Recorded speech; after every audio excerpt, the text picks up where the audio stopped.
two-time winner in the Sprint Cup Series already this year, two-time nationwide winner at Charlotte. He's taken the white flag. He's on his last lap. Pretty good relief driver to be able to throw in when you need one, huh? Think so. Jason Leffler, unscheduled stop for fuel. Last lap, must have run the tank dry. Ain't over, we'll get there. Here we go. Well, the strategy's going to pay off. One try, one trophy this year for Matt Kenseth. Mile and a half to go for Jamie McMurray. Kyle Busch trying all he can, but I just don't think there's going to be enough time for him to pull it off. It'll be the first time this year where he's led the most laps, and he won't win. But for Jamie McMurray, he has given this 88 car one heck of a ride tonight. He wasn't always the key player up front, but he was always right there waiting for somebody else and his opportunity, and he got it.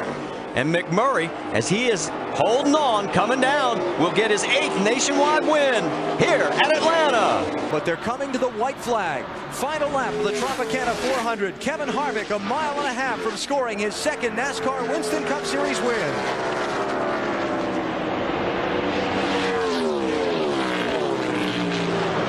If Harvick can just stay together for this last 1 mile, he will be the winner here this afternoon.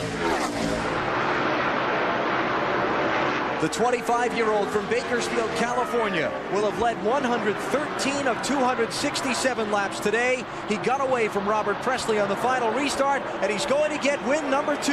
Kevin Harvick takes the inaugural Tropicana 400 at Chicagoland.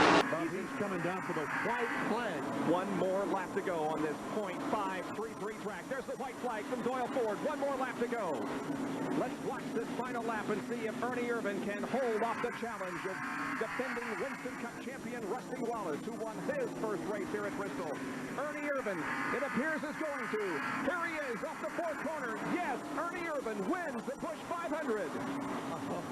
Look at this group. Coming out of 4. White flag will be in the air. One more time around Daytona. Elliott Sadler, Michael Waltrip, 1 and 2. It's going to be between those two guys. They have actually gapped everybody else. So I think it's going to be between them. And boy, Michael's getting a little aggressive now. He's starting to work that back bumper. I thought he was going to pick the rear wheels off the ground. Yeah, he's not going to give it to him. He said, you're going to have to earn it, dude.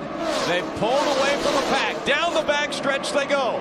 Can the pack catch them by the time they get out of turn 4? Remember, the next flag will end this race. Look at how Michael's got the whole back end of the 2 truck of Sadler off the ground. Into 3 and 4. Elliott Sadler looking for his 2nd win in the Camping World Trucks. Michael Waltrip has never won in a truck, but he's won here twice. Here he Coming comes. to the finish line. He's got him. Mikey, you got him.